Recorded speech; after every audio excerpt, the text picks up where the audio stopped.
right, 6 minutes after 10 o'clock. Thank you for tuning in. Gosh, Robin, long time ago, I may have been not even 20, and I found this little tiny book called The Shroud of Turin, and I started reading it at the bookstore. This is before there was anything called an internet, and I was reading this book and decided to buy it and brought it home, and it was a very, very small book. And the book talked about the cloth that was on Jesus Christ's body after he was put into, or before he was put into the tomb, or after whatever, he was wrapped in the cloth. And the cloth had an image on it, a negative image that showed the entire front and back of the man that was wrapped in that cloth. And it was a negative image, and if it was... And I believe it was discovered way before the advent of photography, and everything about it, except for the marks in the hands, was exactly as people had said Jesus was crucified. And then the marks in the hands in the book were explained, saying, look, back in those days, the hands were not from the wrist to the end of the fingertips. It was from the elbow to the end of the fingertips. That's what they called the hand. And you couldn't hang a body. You couldn't hang a person on a cross by putting nails through the palms. You had to put them through the wrists, which is why it was so fascinating to read this. And then I asked a pastor, have you heard about this? And he looked at the book and he just kind of dismissed it because, you know, when you're a kid and you have somebody older than you who's asking the question, just dismissed it. Said, I don't need this. I don't need this. I already believe in Jesus. I don't need to have physical evidence. I said, yeah, but isn't this cool? Exactly. What would cause a person's body to obviously have like a flash of light or something that would cause a negative image? Well, you know, it was dismissed. So as the years went by, every time I would see an article on the Shroud of Turin, I would be fascinated by whatever was being written. And I've seen so many different articles about testing it at different ways. And we have another opportunity to learn about this. Mark Antonacci is on the phone. He's one of the leading authorities in the world on the Shroud of Turin. So how cool is that, Robin? That is cool. In addition to that, he's an attorney. He's the founder and president of the Test the Shroud Foundation. He gave the keynote address at the international conference held in Italy in conjunction with the Shroud's exhibition 7 years ago. And he's written a book called Test the Shroud at the Atomic and Molecular Levels. Mark, I have so many questions for you, but I know it probably was a longer introduction than you're used to, but there was this is one of my topics. I love this topic. Mark, good morning, sir. How are you? Pretty good. Where are you? Where are you calling from? I'm Eureka, Missouri, which is about 45 minutes from the Arch in St. Louis. Oh, okay. Before we talk about whether it could be or might not be legit or any of that stuff, if we could if for those who don't believe, if you could suspend the disbelief just for a second, and I have a question based on suspending the disbelief. What could have caused the image? There's about... Actually, over 30 distinct and unique features on the body image, and there's only one agent that could duplicate or account for all of these features. And it is, like you said, it's radiation, but that's just the beginning of the explanation. The radiation... the source of the radiation could only be the body that's, as you say, the frontal and dorsal images are found on the cloth. The source of these features could only be not only the body, but the dead, crucified body. Yeah, I know. It's amazing when you think about it. All right, now, again, this has come out of left field, and I'm not an expert. I'm interested in it, but I'm not an expert, nor am I a Bible scholar, by the way. So forgive me if I'm saying something wrong here, but didn't Jesus at one time say, I am the light? Maybe there was more to that statement than metaphorical. Yeah. Symbolic. Maybe there's more to it than symbolic. Exactly. And he says it in several places. And It is actually, all the evidence on the cloth is consistent with every element of the passion, crucifixion, death, burial, and resurrection of Jesus. Yeah. The part I mentioned in the introduction about the nails going through what we call the wrist, even though the Bible says the hands, that part fascinated me too, because a person would not be able to be suspended by his wrists, right? Yeah, I never knew that. Oh no, you're exactly right. The Greek definition, you're correct, includes the wrist as well as the palm in the definition of the word that they use for hand. And the only excavated remains of a crucifixion victim was found in 1968, probably after you saw that little book. And he too was crucified in the first century, and was a Jew, and his nails were in the wrist. What we call the wrist. As the evidence with cadavers indicates, if you put the nails in the palms, it would rip right through. The weight of a man sagging on the cross would rip right through from the palms. Is there any other shroud anywhere in the world, any cloth at all, that shows that light somehow left a negative image on a cloth after somebody died? Is there anything similar to it? There's nothing similar to it. There's no such cloth with any images like this, frontal and dorsal images, full-length images, nothing remotely close, let alone 130 unique blood marks distinctly aligned on both of those images. And the blood marks are not negative because those are stains from blood. Those are real human blood marks. Yeah, that the whole thing is fascinating to me. The tests that have been done in the past, and when I say the past, I mean maybe 30 years ago already, I think there were carbon dating tests, and the people who don't, I don't know what you believe about it, and you're of course welcome to tell us what you believe about it. But I just think people want to make their mind up one way or the other, and I am the way I feel you are. At least it looks like from my notes here. You just want to know. You want to know the evidence to prove what it is or isn't.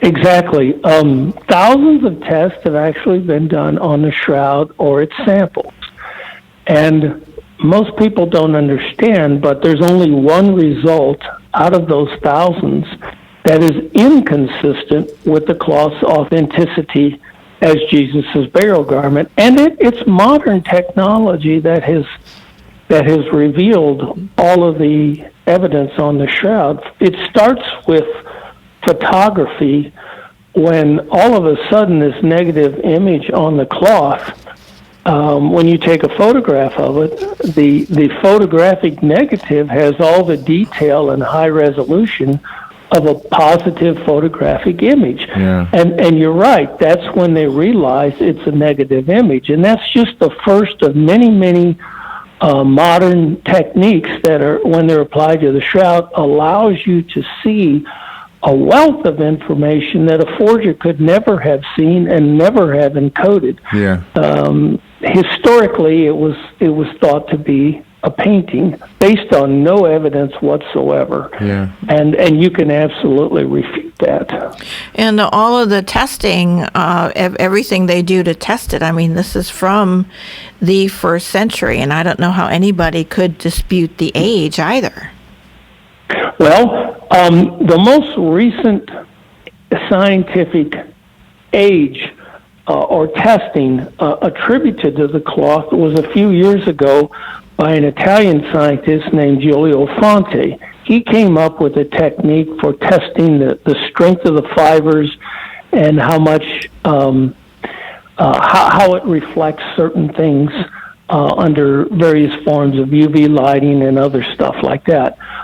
He attributed its age to the first century, and many other indicators do that. Now, there is one test result that indicated a different result, and that was a radiocarbon dating that was undergone about, well, it was almost 30 years ago. It was 1988. And that result, though, is open to question for many, many reasons. Oh. The one thing about radiocarbon dating half-life technique is the way I understand it is you can find out that a dinosaur lived millions of years ago, and 2,000 years is a tiny, tiny fraction. So if you told me that you found a dinosaur fossil, let's say, and you did the half-life test on it, the carbon dating, and you told me this dinosaur lived 30 million years ago, give or take 100,000 years, right? Yeah. So how can we be so sure about 2,000 years? It doesn't seem like we could really accurately date something when the test itself could be 100,000 years off. Well, you can't carbon date something that's 1 million years old or more. There's no original carbon-14 left to measure. It would be just too tiny to measure. What they do is when they carbon date something, they count the carbon-14 atoms that are remaining in the object. In this case, it would be a cloth.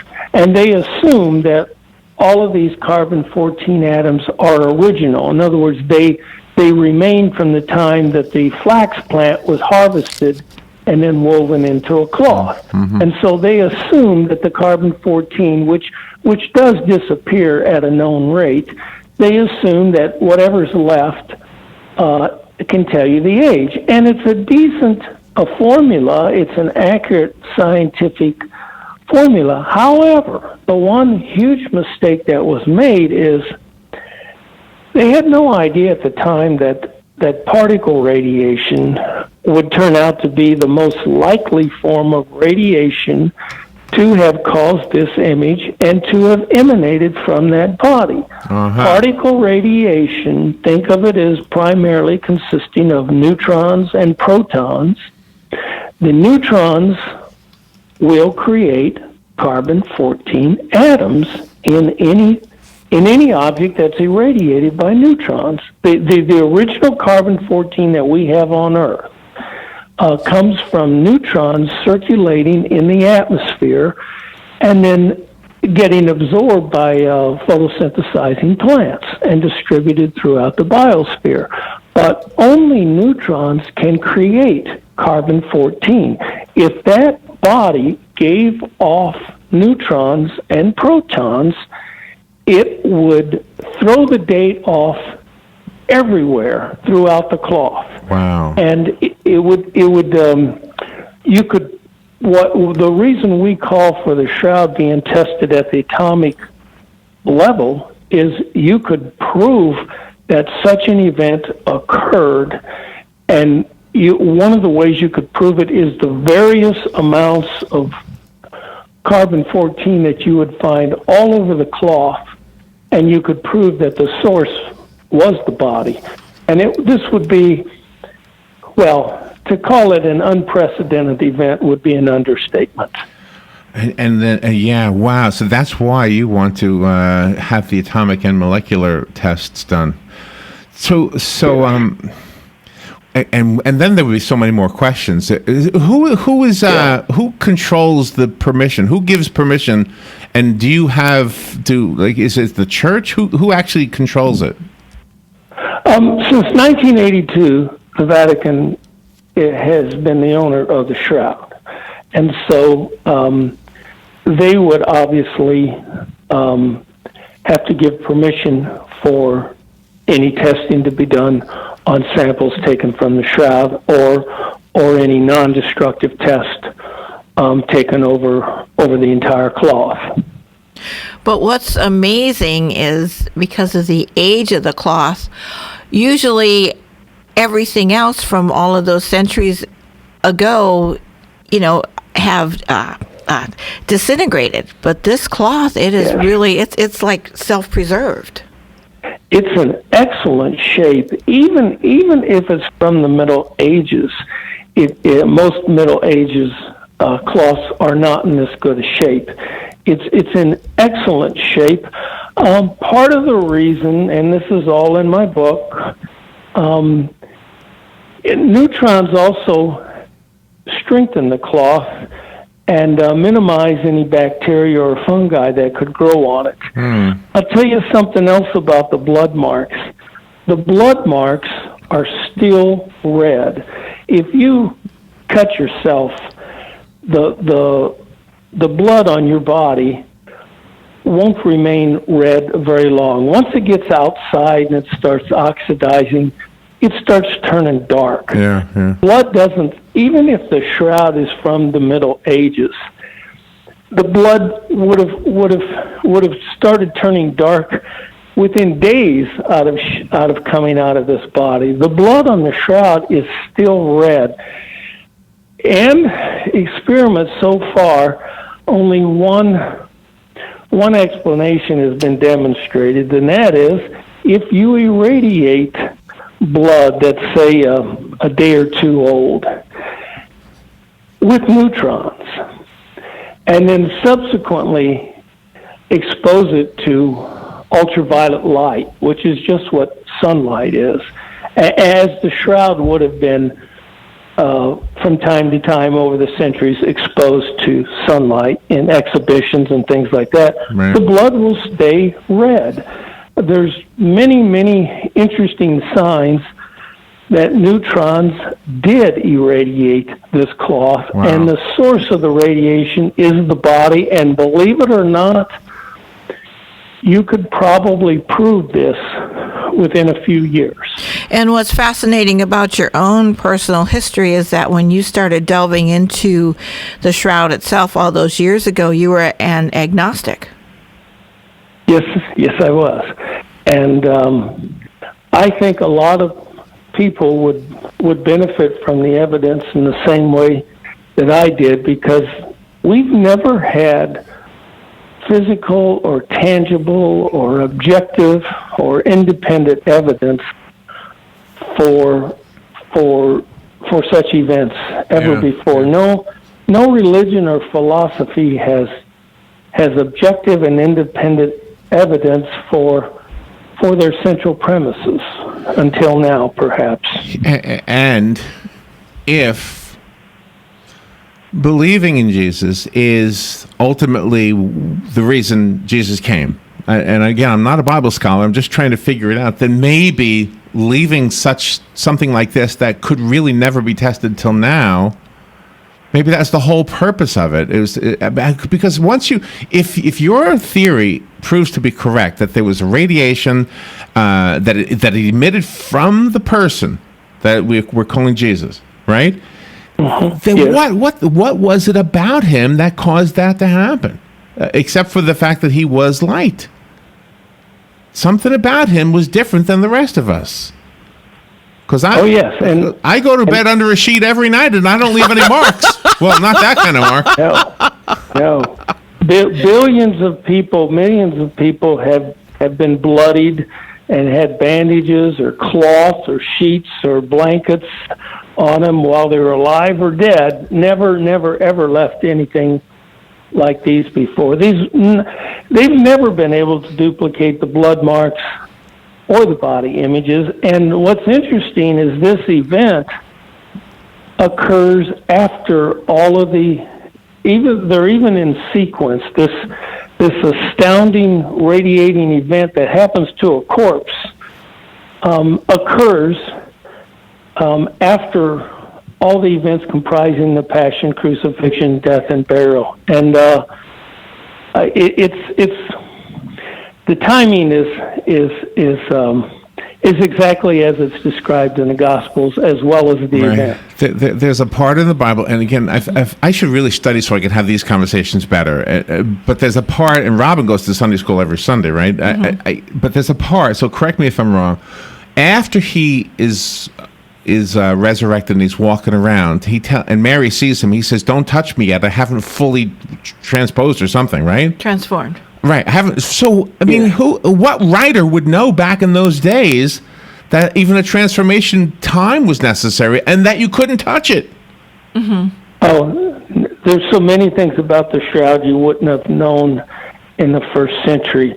The image actually develops over time. If you leave the primary component of linen is cellulose.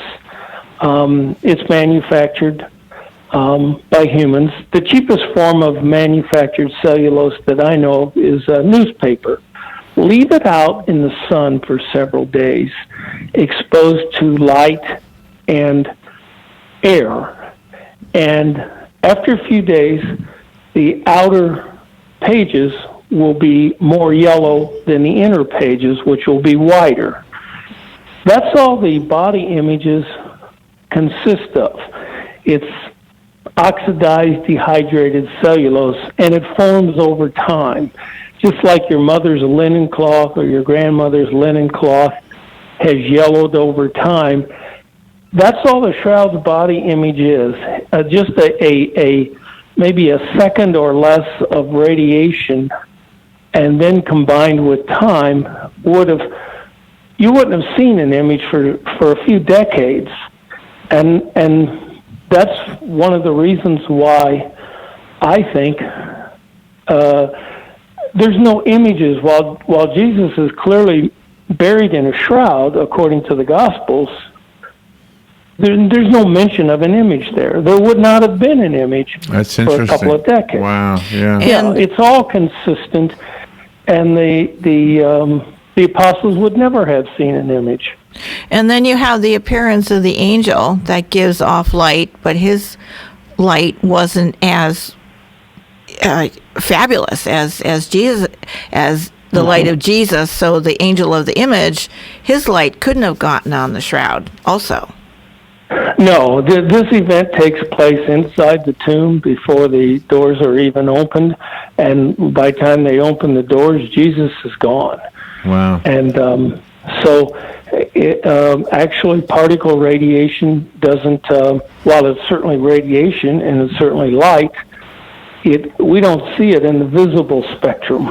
It is a fascinating topic. The book is called Test the Shroud. The website I have is testtheshroudonline.com. Is that correct, Mark? Yes, but you could go to it with just testtheshroud.com or testtheshroud.org. We'll get you there as well. Okay. Well, I hope hope the test is done that you're recommending, and I hope you come back and let us know what the results of that test are. We're going to be having a conference in Washington, the state of Washington. You can go to Shroud Conference 2017, and I welcome the public to also attend that conference. And maybe we can get an update in 6 months or so after that. Wow! Wow! Keep you posted.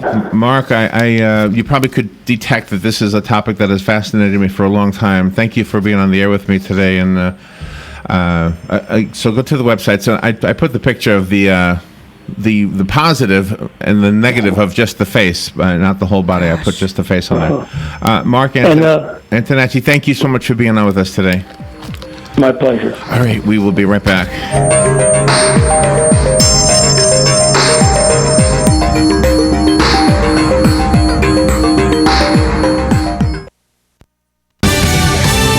Fox News Radio, I'm Pat O'Neill. Some key lawmakers say they'll honor President Trump's demand to look into the charges that former President Obama ordered wiretaps on his phones.